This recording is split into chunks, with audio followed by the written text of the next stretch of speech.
Para pelajar yang dihormati sekalian, minggu lepas kita belajar berkaitan dengan dirayah dan riwayah dari segi istilah dan juga nama lain. Kemudian kita belajar sejarah perkembangan hadis riwayah pada zaman Rasulullah, sahabat dan tabi'in. Kemudian kita belajar hadis dirayah pada zaman Rasulullah dan sahabat, kemudian pada zaman tabi'in, sehingga wujudnya kitab-kitab yang dikarang oleh ulama-ulama seperti Imam Syafi'i dan sebagainya. Pada hari ini saya nak sambung tentang perbahasan berkaitan dengan ilmu hadis dirayah. Pertama, dari segi sanad, iaitu periwayatan hadis. Dia terbahagi kepada 4 bidang. Yang pertama ialah berkaitan dengan jarah wa ta'dil. Jarah bermakna celaan dan ta'dil bermakna pujian. Kita sedia maklum bahawa tidak semua perawi yang meriwayatkan hadis berada di tahap yang sama. Bahkan berbeza antara satu dengan yang lain. Jadi, mereka mengkategorikan martabat perawi hadis melalui ilmu jarah wa ta'dil untuk menentukan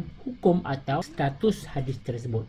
Maknanya, kalau celaan kalau kita kata dia adalah akzabun nas, itu celaan lah. Kalau hadis yang diriwayatkan oleh dia maka tidak boleh diterima seperti akzabun nas ataupun atbatun nas, orang yang paling dhabit dalam meriwayatkan hadis. Ini ta'dil, dia memuji. Yang kedua, tabaqatul ruwah, iaitu ilmu yang mengkaji sekumpulan perawi yang menerima dan memelihara dan menyampaikan hadis dalam satu masa. Kalau sahabat, ada yang ahli Badar, ada yang berhijrah ke Habsah. Kalau tabi'in pula, antara yang paling atas Said Musayyab, kemudian diikuti oleh Hasan Al-Basri. Tabi'in pula contoh Imam Malik, kemudian Imam Syafi'i. Imam Malik ni adalah guru kepada Imam Syafi'i dan seterusnya ke bawah Bukhari, Muslim dan sebagainya. Yang ketiga, rijalul hadis. Apa dia rijalul hadis? Ilmu yang mengkaji tentang perawi hadis dari pelbagai aspek bertujuan untuk mendedahkan latar belakangnya. Antara kitab yang famous berkaitan dengan rijalul hadis ini ialah Takzib Al-Tahzib,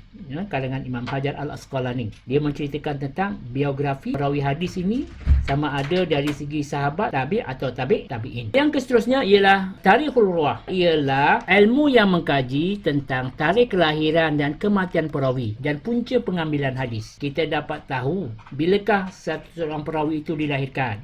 Contoh wafat Rasulullah pada 12 Rabiul Awal tahun 11 Hijrah, Umar 23 Hijrah, Imam Syafi'i dilahirkan pada 150 Hijrah dan wafat pada tahun 204 Hijrah. Jadi dengan keadaan ini kita dapat mengetahui kedudukannya itu di mana. Sekarang kita masuk kepada bidang yang kedua, iaitu dari segi matan. Yang pertama berkaitan dengan gharibil hadis, ilmu yang berkaitan dengan penjelasan maksud perkataan dalam matan hadis yang rumit, lafaz yang sukar difahami dalam satu hadis. Mengikut kata-kata Imam Ahmad bin Hanbal, tanyalah pada ahli yang kaitan, kerana dia tidak suka membincangkan hadis Rasulullah berdasarkan tanggapan. Yang kedua berkaitan dengan nasikh wa mansukh, iaitu ilmu yang mengkaji tentang hadis yang datang kemudian sebagai penghapus, nasikh ataupun ketentuan hukum yang bertentangan dengan kandungan yang terlebih dahulu ataupun mansukh. Jadi nasikh ini ialah yang kita ambil dan mansukh ini yang kita tinggalkan atau kita buang. Nahaitukum an ziyaratil kubur adalah mansukh, larangan menziarahi kubur. Fazuruha, itulah nasikh, maka boleh menziarahi kubur. Yang ketiga ialah berkaitan dengan asbabul wurud hadis, iaitu ilmu yang membincangkan perkara yang menjadi latar belakang, sebab dan pendorong suatu hadis, ataupun dengan lain perkataan, asbabul wurud hadis ini sama seperti asbabun nuzul ayat yang menyatakan tentang setiap amalan hendaklah dengan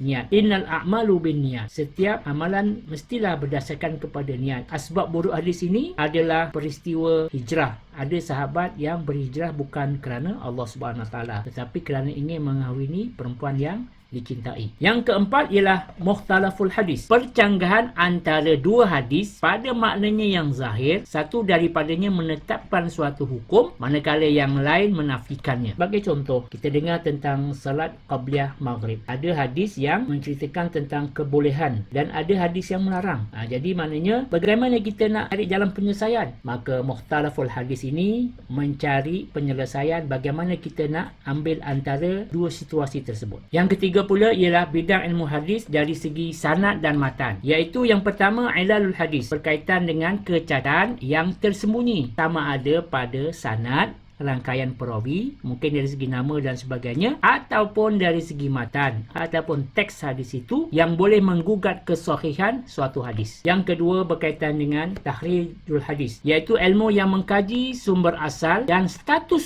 suatu hadis sama ada diterima atau ditolak melalui cara tertentu. Tahrijul hadis adalah ilmu yang begitu penting untuk mendapatkan sumber asal sesuatu hadis, kerana kadang-kala kita temui suatu hadis yang tiada sumbernya, maka hadis tersebut tidak diketahui status sama ada sahih, hasan, dhaif atau palsu. Jadi menerusi ilmu takhrij hadis ini, kesemua kategori hadis tersebut dapat dikenal pasti. Itulah dia bidang kajian yang berkaitan dengan ilmu hadis diriwayah, sama ada dari segi sanad, iaitu orang yang meriwayatkan hadis, atau dari segi matan, iaitu teks hadis, ataupun yang ketiga ialah dari segi sanad dan matan. Mudah-mudahan para pelajar dapat memahami penerangan atau pencerahan ini. Seterusnya kita berpindah kepada kepentingan mempelajari hadis riwayah dan dirayah. Pertama, pemeliharaan syariat Islam dan penetapan hukum. Kita dapat menetapkan hukum halal atau haram dan akhirnya dapat dilaksanakan dengan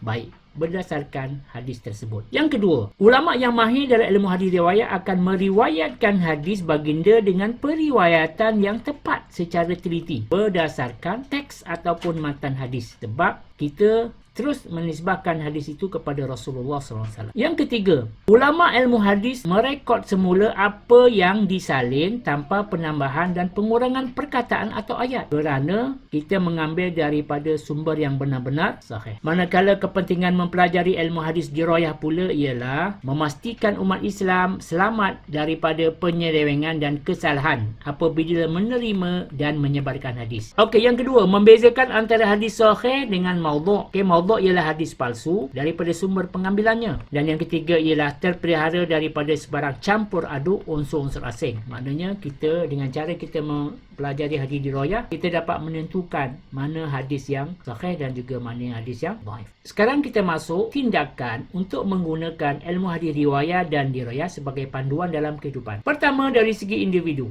Setiap Muslim hendaklah membaca dan mempelajari kitab hadis seperti Sunan Sittah pada guru yang muktabar, dan juga apakah akibat jika kita mengabaikan Sunan Sittah. Yang kedua, dari segi masyarakat. Anggota masyarakat perlu bertanya dan merujuk kepada orang pakar dalam bidang hadis supaya tidak terpesong daripada ajaran yang sebenar. Dan yang ketiga ialah dari segi kerajaan. Badan-badan kerajaan perlu bergerak aktif menterjemah karya berbahasa Arab ke bahasa Melayu untuk memudahkan umat Islam membuat rujukan.